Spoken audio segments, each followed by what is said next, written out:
Hi, this is Hugh Wang with the Home Loan Source. So this is going to be part 2 of the 8-part series. Why are we not finishing our to-dos? So let me just do a little bit of a recap if you didn't watch part 1, okay? So part 1 is, I went over the 8 reasons why we're not finishing our to-do list. So one was we misunderstand the goal. So if you haven't watched that one, go back and watch that one. Because if you don't understand the topic, the goal of a to-do list, then it's you're going to be heading in the wrong direction. Part 2 is basically no deadline, which that's what we're going to cover today. And number 3 is that your list is too long. Number 4 is that there's too many variability. Number 5 is there's too many options. Number 6 is that there's no context. Number 7 is that it's too broadly. And number 8 is that it's not attached to a goal. Okay, so if you haven't watched the video on part 1, it's misunderstanding the goal. So go back and watch that. Today is going to be about no deadlines, not assigning a deadline. Okay. So if you don't, and the book is To-Do List Formula by Damon Zahariades. Okay, so I can't really pronounce his name, but so I'm gonna call him Damon Z. So number 1 is that if you don't set a deadline, it's basically a wish list. And the other thing I wanted to add was that if it's not planned, it's probably not going to happen. If it's the saying is that if it's not on the schedule or on your to-do list or on the calendar, that's not going to happen. Now, number 2 is basically lean towards if there was no deadline, you would lean towards inaction because there's no urgency. Hi there. Sorry, that's my alarm. So lean towards inaction because there's no urgency. So put a date for when the task is completed, and then on that day, go ahead and schedule it for your to-do list that day. Number 3 is prioritize. If there's no deadline, you won't be able to prioritize because there's nothing to prioritize. It's just an item on your to-do list. And also, you can prioritize and assign it to a project. And one thing I wanted to talk about projects, which I struggled with a lot, is that, you know, I have what's called like a Superman complex to where I think I can do everything, and I was setting myself up for failure. And once it finally hit me that, you know, you can't really do a project. You know, you can't really do a project that has 80 different, or maybe, you know, 30 different tasks, like creating a website. That's not a task, that's a project.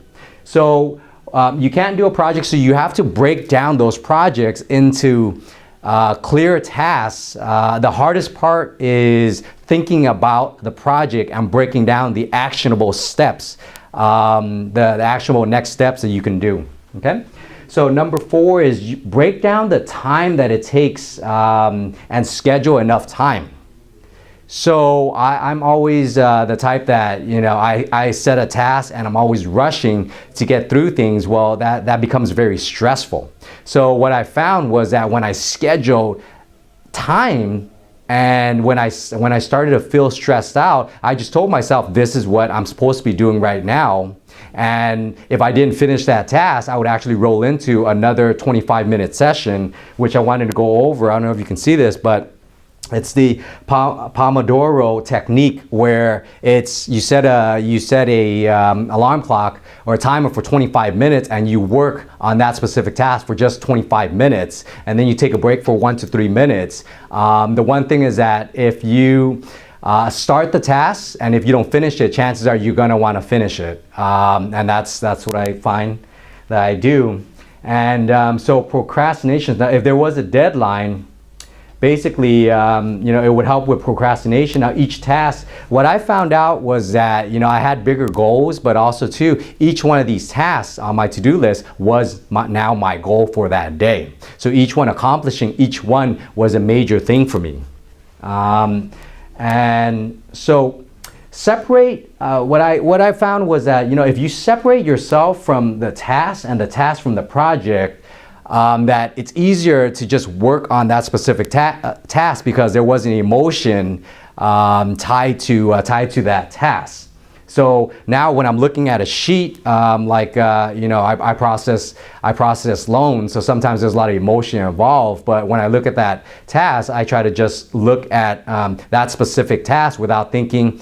Well, you strategize about the results, but don't be attached to the outcome. I know it's easier said than done, but you want to try to separate the emotion and just look at it as a task that you need to complete. So if it's make a phone call to this person to talk about this or that, go ahead and just do that.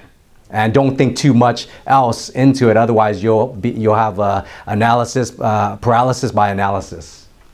So separate the task also from the project. Remember, if you can, if you can separate the task from the project, and these are basically, here's the project, and now you have, say, 10 different tasks, and you work on that one task. It's easier than looking at the whole task. So just focus your attention on that one specific task. Let's see, so now separate the emotion. So it kind of ties into number 6, where it's the emotion that kind of gets in the way. So create your to-do list, work on the specific task, focus on the task, not the emotion tied to the task. Now, I want to go over Parkinson's law. So basically, I thought it was Parkinson's disease, but I guess, so Parkinson's law. So basically it's, so the task expands so as to fill the time available. Now this one is huge because let's just say, say I do processing and I allow 6 hours to work on 3 files. Well, it's going to take me 6 hours because I'm allowing that. Now, if I only dedicate, say, 2 hours to work on everything that I need to do, I'm going to make sure that I'm going to try to get everything done within those 2 hours. So shorten up that time, find out, how much time you're actually taking to work on a specific task, and next time you do that task, give it only that amount allotted time and give yourself maybe 5 minutes afterwards so you can, once you're done, you can feel good about the task, because with the to-do list, it's all about feeling good after checking out that task. That's what it's about. We accomplished that one goal, and then so the Pomodoro Technique, I already went over that. So it's basically a time technique where you set 25 minutes to work on your task, and then it'll be a 1 or a 3 minute break, and then maybe set another 25 minutes to work on the task, okay? So if you have any questions or comments, or if you have any questions on mortgages, please give me a call, 714-352-0808, or you can comment below on the task and let me know what techniques you use and what's working for you. And if you have any challenges, go ahead and comment below as well with your to-do list, okay? Thanks for watching, and I will see you on part 3, where we'll talk about your to-do list being too long. All right, thanks and have a great day.